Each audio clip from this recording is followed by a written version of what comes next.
Today on the Purpose-Based Retirement, it's an IsDoesMeans test. What are annuities? What are long-term care policies? What are equities? And what do they mean to your retirement? And it's a 2018 Medicare premium change. Are your premiums going to go up $1,000 in 2018? Stay tuned.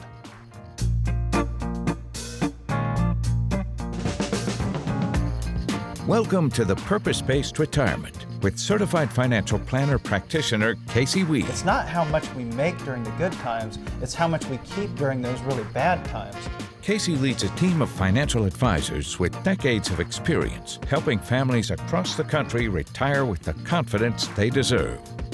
The Purpose-Based Retirement assigns every dollar you've saved a specific purpose to meet a key retirement need. Whatever risk you faced, we've got a plan for that. Stay tuned and learn how you can look forward to a worry-free, purpose-based retirement.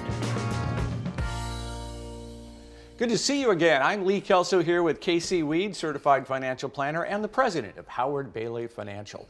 We're beginning our program today with something I think is going to be helpful for those of you who are going to get serious about retirement planning here in 2018, and that is getting a better understanding of what some of the services do to help us through retirement. Yeah, it's really about what it is, what it does, and ultimately what it means. Right. And the reason I wanted to have this discussion here with you today was because I think a lot of folks are too focused on the is and the does and not focused enough on what it really means to their lives in retirement. I think when we get caught up in what it is, we start talking about, well, I've got these preconceived notions that I don't like long-term care insurance, I don't like annuities, I don't like the stock market, I don't like mutual funds, I don't like ETFs, whatever it might be. We have these, these preconceived notions that aren't necessarily true, and we're not focusing on the right thing. The next thing might be the does. Well, what that does for me, having those investments, those market-based investments, is it gives me long-term inflation protection. But what that means is I'm going to have increasing purchasing power for the rest of my life. I know I've got inflation-indexed assets. I don't have to worry about what happens if we go back to the Jimmy Carter era. It's about having not just the is and does, but ultimately getting the means, knowing that, well, I've got income that'll last the rest of my life, or I've got long-term care protection that's going to allow me to not worry about ever being a burden on my family. It's ultimately about the means. Don't get too wrapped up in the is or the does, but that's what we're going to do today. We're going to talk about the is, the does, but ultimately the means for you in your retirement. Yeah, that's the most important thing, and you're going to see an example of that here in a second. We're going to start with something called an annuity with guaranteed lifetime withdrawal benefits, GLWB. Yeah, that's the is, right? Mm-hmm. It is an annuity with a guaranteed lifetime withdrawal benefit. And what it does is it generates reliable income for the rest of your life, right? So now we have some type of guaranteed income that we can't outlive. But ultimately what that means to you in your retirement is now we don't have to worry about stock market movements month to month taking away our retirement income. We don't have to worry about people cutting their dividends. We don't have to worry about that bond defaulting. We don't have to worry about being 90 or 95 and outliving our retirement assets, because now we have a guaranteed income stream that will last the rest of our lives. I've got a couple that we've been working with now for over 5 years. And when they first came into the office, they came in and that's exactly what they wanted. They wanted to carve out a portion of their portfolio to create a guaranteed income stream that they couldn't outlive. They wanted to carve out $900,000 of around a $1.5 million portfolio. They said, we're not too concerned about what we leave behind. We just want to do the things that we've been saving for our entire lives, but we're afraid to do that, not knowing how long our assets are going to last, how long our income is going to continue to pay us those paychecks for the rest of our life. We cut out $900,000 of that overall portfolio to guarantee them over $60,000 for the rest of their life. Every year they come into our office at the beginning of the year and they say, cut me a check. They want that one big check a year. We could do it monthly, we could do it semi-annually, but they want it in a lump sum because that's how they like to build their budget. They take that $60,000, they budget it out for the rest of the year, and they've been to New York City to watch the ball drop a couple times since they've retired. They've traveled all across Europe. They travel out west occasionally. They spend the winters in Florida. These are the things that they save for their their entire lives, and they said, we wouldn't be able to spend like this had we not structured this guaranteed income strategy. And that was the is or the does, but it was about to them what it meant over their retirement lifetime. It really changed their outlook on retirement and what they were able to do. So what is the GLWB, Guaranteed Withdrawal Guaranteed Lifetime Withdrawal Benefit. So a lot of folks think about annuities as losing control over their funds and getting a guaranteed income stream, but if they die, there's nothing left. That's an annuitization. A guaranteed lifetime withdrawal benefit guarantees you'll be able to take a withdrawal from that account for the rest of your life, whether there's funds in the account or not, and whatever's left over, plus gains minus withdrawals, goes to your heirs, and you can cancel and take your funds out if you want to cancel that after the surrender charge period as well. You can take excess withdrawals. It's a more flexible way of getting a guaranteed income over and above what you might see with your traditional annuity. All right, let's move on to the next one, and that is long-term care hybrid. Now, long-term care is one of the most significant financial, I'm going to say, risks you're going to face in retirement if you don't plan for it. Right. There's about 70, sometimes you see statistics say 80% of individuals that are currently age 65 will need some form of long-term care during their lifetime, and about 50% of people that own a long-term care policy will actually utilize that long-term care policy. Those are huge numbers. So a long-term care hybrid, what it does is it eliminates that use it or lose it risk of a traditional long-term care policy and those increasing premiums. So it offers a long-term care coverage, but with a death benefit and the flexibility of knowing we can cancel it in the future and have a portion or all plus some gains back of those funds. So there's a lot of flexibility, and we know we're never going to have an increasing premium, and it's not use it or lose it. Ultimately, what that means is that now we know that we're never going to be a burden on our loved ones because we have a long-term care solution, but now we don't have to worry about an increasing premium, where there are some folks that have been concerned, rightfully so, that those premiums are going to increase so much on their traditional long-term care policies that by the time they're 80 or 90, when they actually need the care, they won't be able to continue to pay those premiums. And I've already seen some folks that are getting closer to that point that are saying, I'm out, I'm going to throw in the towel because I can't pay the premiums anymore. Wow. This is why long-term care hybrids have now become more popular than traditional long-term care insurance. Makes a lot of sense. Actively managed equity. Now, this is something that I think a lot of people don't understand, but it's been a big change in the market, right? Yeah, well, it used to be that you'd go out and meet with a financial advisor back in, say, the 80s or 90s, even the early 2000s, and say, hey, will you manage my $500,000 or my $5 million? They'd say, no, well, what we can do is we can buy a few mutual funds and we'll rebalance a few times a year. And that was kind of the way to do it. But today you can go out and you can hire a team. That's what it does, right? An actively managed equity portfolio or actively managed investment portfolio is going to give you a third-party money management team that's going to be managing your portfolio for you and your goals alone. And that's going to be something that's going to give you the peace of mind ultimately to know that you've got a team of CFAs and PhDs that are managing that portfolio, not the guy down the street, not you sitting behind your computer, but now you've got a team that gives you the peace of mind to know you can go about doing the things that you're really good at that probably put the money in that portfolio in the first place, and now it's managed by the best managers in the world. A lot of folks I've worked with, I've got a couple that are in their mid-40s that had mutual funds. They had an inheritance, ended up with $1 million, and they were doing a great job managing their funds through Vanguard. However, they wanted the peace of mind to know that they had somebody with real experience managing it. We were able to take over as an actively managed third party and provide them with that security that they had a CFA and PhD as well as a CFP steering the ship at the same cost that they did when they owned those mutual funds. So very top-level management that the individual investor used to be able to never afford. Exactly. Yeah, you used to have hundreds of millions of dollars to get access to those types of managers, and it's changed. We're going to take a quick break, and when we come back, we're going to dive back in with some more Does and what it means for your retirement. Stay with us. Today, Casey is making this very special offer, a consultation with Casey. Are you prepared to stand up to retirement's most significant threats? Find out. It's a comprehensive education about your money, and your consultation is complimentary. See what you really pay your current advisor. Optimize tax savings and potentially increase your cash flow. Get more benefit from your benefit. Learn proven wealth strategies and techniques to help you feel more secure. Spend in retirement with confidence. Eliminate guesswork. Get better answers from Casey's fact-based approach. Make better decisions. Meet your financial objectives. Rise to your financial challenges. Call the number on your screen right now. Make your appointment. Let Casey himself put you on the path to your very own purpose-based retirement.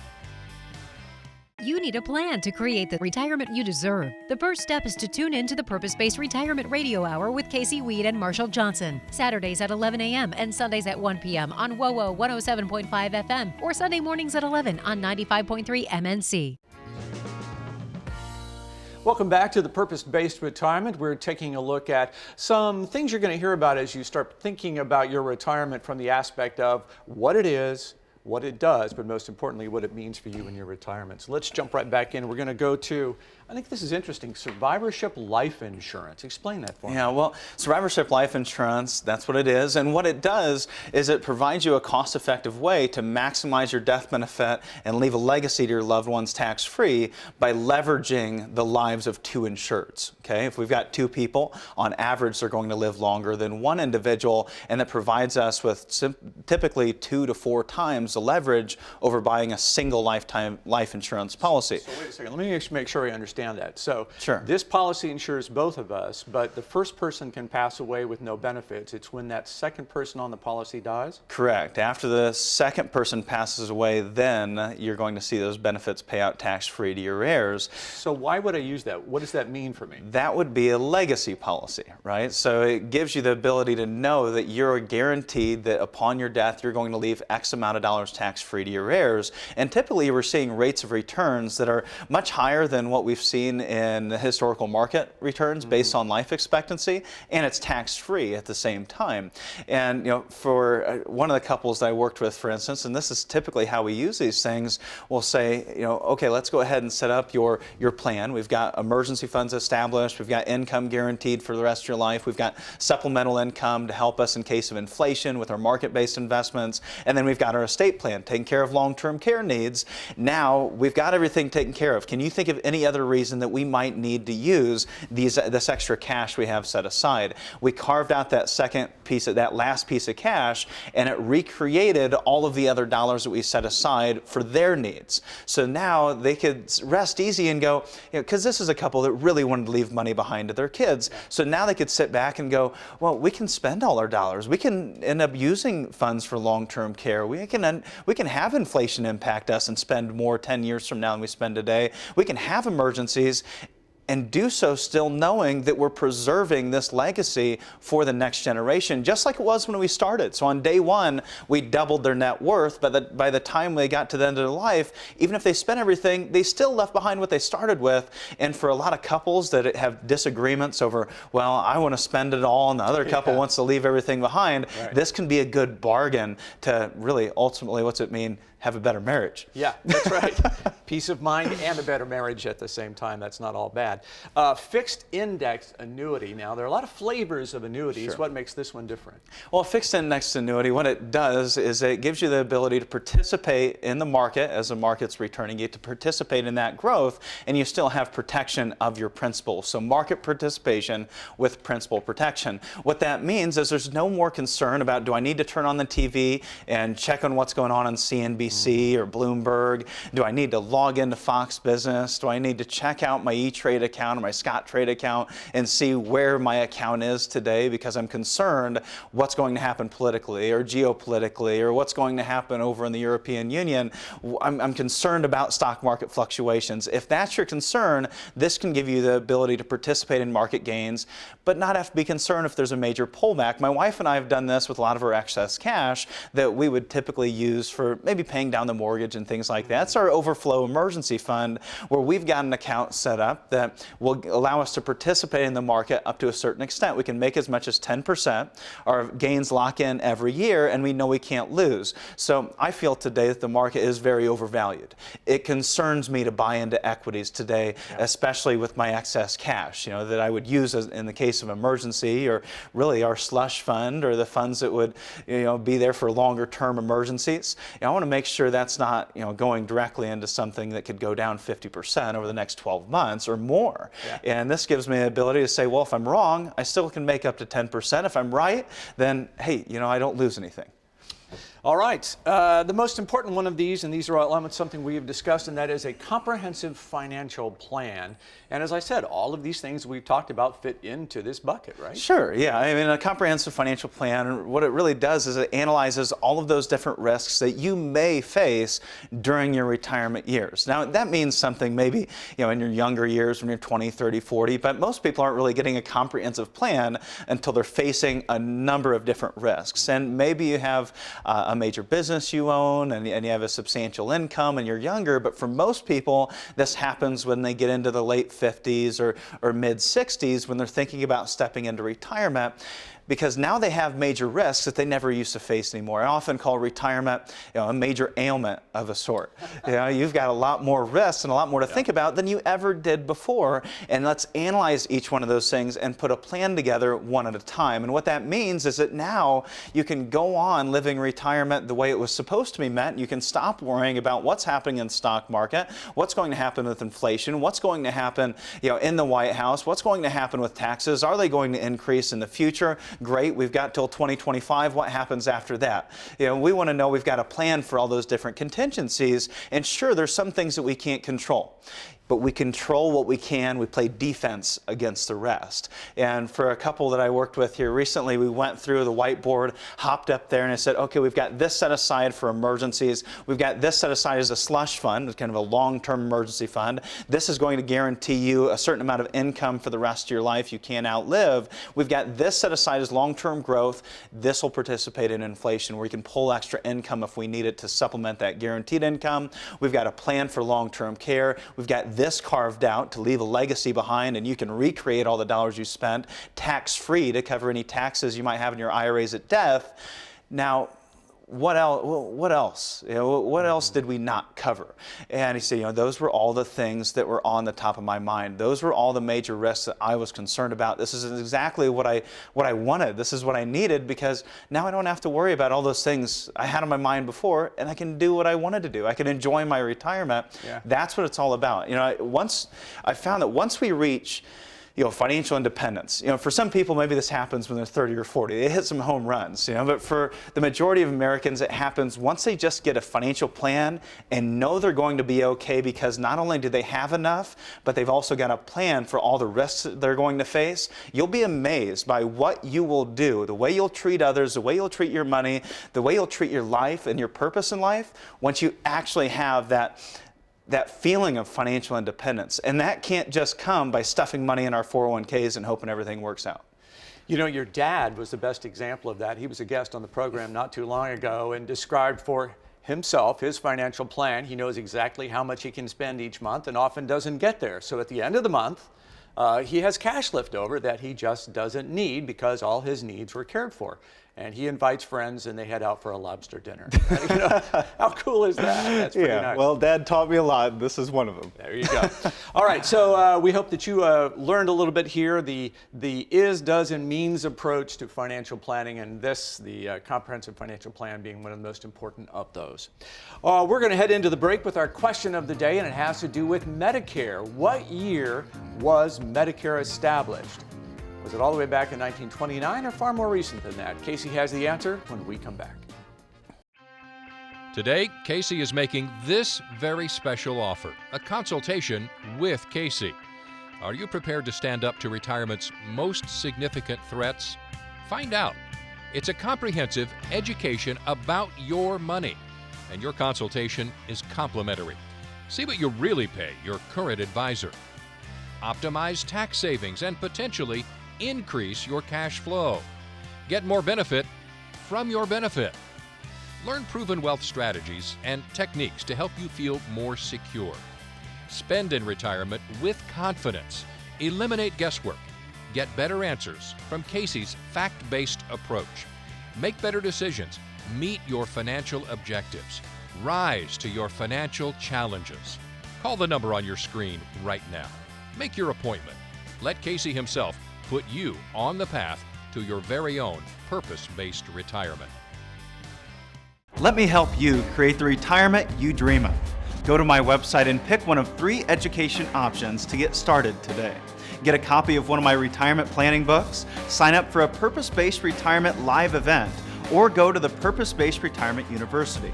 2 days of college-level retirement planning instruction. With the right education and proper coaching, I believe anyone can create the retirement they dream of. It all begins with one step. Visit thepurposebasedretirement.com. Going into the break, we asked our question of the day. It has to do with Medicare. In what year was the Medicare Act established? Was that 1929, 54, 65, or you know it's not 2003, right? So Casey, which one of these answers is correct? Well, Lee, the answer is actually 1965. Back in 1965, President Lyndon B. Johnson introduced what we know today as Medicare, the Health Insurance Foundation for individuals over the age of 65. It also introduced Medicaid, which you may qualify for at a different age, but I think 1965, it's an easy way to remember what year that we can also qualify for Medicare, which is the age of 65. Now, since 1965, all the way to today, the way that Medicare has been funded has been Part A benefits being 100% funded by the federal government and Part B premiums being 75% paid for by the federal government, the other 25% being covered for typically out of people's Social Security checks. It's covered by the Medicare enrollee, him or herself. And then we have Part D prescription coverage, which was introduced by the Healthcare Modernization Act of 2003. And those are the different ways that we ultimately see Medicare premiums being paid for. Now, how do they fund those different coverages is through taxation. There's a 2.9% Medicare tax that makes up part of your FICA tax, of your employment tax, that's 15.3%. That 2.9% is helping to fund these different benefits that you're receiving through Medicare. And so we want to know today what's going to happen in the future, because Medicare costs continue to increase. And there's a really good reason for that. If we go back to 1965, when Medicare was first introduced, we're going to see that our life expectancy was about 10 years shorter than it is today. Now people are living 10 years longer and still filing for Social Security and still filing for, more importantly, Medicare in this instance at the same date. However, they're drawing 10 years longer than they previously would. When Medicare was first enacted back in 1965, individuals that were born that were male were only expected to live to age 67. Now that is a big difference in what we see today, all the way at age 77. So back when Medicare was introduced, they would only typically be drawing on Medicare for a couple of years on average. This is why we're seeing some of these Medicare premium increases that we've seen over the last few years. Most recently here in 2011, we saw in the Affordable Care Act where we saw Medicare Part D premiums start being charged a flat surcharge for higher incomes. And that is going to increase come 2018, so you might want to be prepared. We're going to share with you not only what those things might look like, but what you can also do to potentially guard yourself against those higher premiums, whether you're just stepping into retirement or you're maybe in a situation where you have a higher income the previous year that you want to make sure that you don't get pushed into some of these higher surcharge brackets. In 2017, we see these different tiers. That baseline tier for individuals that have less than $85,000 in income, or for married couples with under $170,000 in income, you would be paying a Part B premium of $134 plus your Part D premium, which would be dependent on which plan you ultimately chose. You wouldn't have a surcharge because of your income. You'd cover 25% of the Part B premium. Now at tier 1, $170,000 to $200,000 in income, you're going to pay an extra $67 per month, and basically that covers 35% of your Part B premiums, and that continues to increase to those highest income levels where you'll see that you'll be covering 80% of your total Part B premium, an extra $370 a month, and $76 of that being made up of your Part D premiums. This is what it looks like from 2017 to 2018. Visually, what we can see is they're squishing Tier 2, Tier 1, and Tier 3 by making Tier 4 much larger. So everyone that was in Tier 3 now gets pushed into Tier 4. Half of those individuals in Tier 2 are now going to be jumping into Tier 3.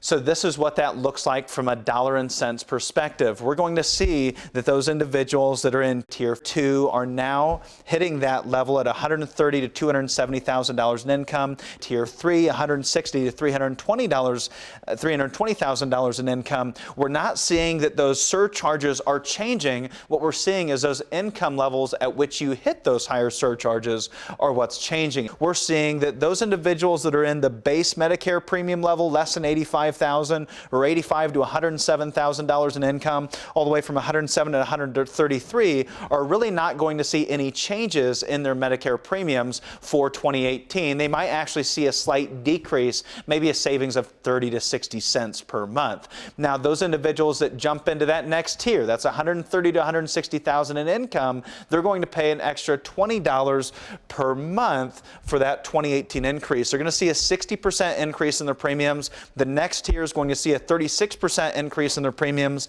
Those individuals that have over $200,000 in income won't be impacted. It's those middle incomes that are going to see the biggest impact. Now, if you're getting ready to step into retirement, you might be saying to yourself, well, I earned $150,000 this year. I'm going to retire next year. What are they going to use for my income when they calculate my Medicare premiums? What you need to make sure you do is you file Form SSA 44. This is going to be an exemption for you, a Medicare income-related monthly adjustment amount for a life-changing event. This might save you thousands of dollars when you sign up for Medicare. This doesn't have to be retirement either. It could be an income reduction. It could be a pension, a loss of a pension. It could be even marriage or divorce. So if you experience a divorce or a marriage where you're going to see a decrease in income, you want to make sure you file this form so you don't overpay on your Medicare premiums. And now if you're planning for the future, there's a lot of things that you can do. And mostly what you want to do is try to reduce your taxable income when it correlates to your Medicare premiums as much as possible. You have a great opportunity today. Now that we're seeing tax brackets change, Roth conversions are going on sale. You have to be making those Roth IRA contributions and conversions and taking advantage of the opportunity that you have, because it probably won't last. Another thing is to look into tax-advantaged investment strategies, as well as looking into blended withdrawal strategies. Maybe we need to draw from more than one bucket, your taxable bucket, your tax-deferred bucket, and your Roth bucket, in order to make sure we're minimizing the amount of Medicare premiums along with your federal and state and local taxes during your retirement years. All these things come into play when it comes to building a comprehensive retirement strategy for you. So I hope that's a good reason for you to want to get involved with some professional planning for your retirement. It is so important. There's no way that I think the average Joe is going to be able to take all those things into consideration on a do-it-yourself basis. So be one of the next people to get on the phone with us and set up that complimentary consultation. That's all the time we have. If you'd like to learn more, you can always go to thepurposebasedretirement.com, get a copy of one of Casey's books, and we'll see you next time around. Today, Casey is making this very special offer, a consultation with Casey. Are you prepared to stand up to retirement's most significant threats? Find out. It's a comprehensive education about your money, and your consultation is complimentary. See what you really pay your current advisor. Optimize tax savings and potentially increase your cash flow. Get more benefit from your benefit. Learn proven wealth strategies and techniques to help you feel more secure. Spend in retirement with confidence. Eliminate guesswork. Get better answers from Casey's fact-based approach. Make better decisions. Meet your financial objectives. Rise to your financial challenges. Call the number on your screen right now. Make your appointment. Let Casey himself put you on the path to your very own purpose-based retirement.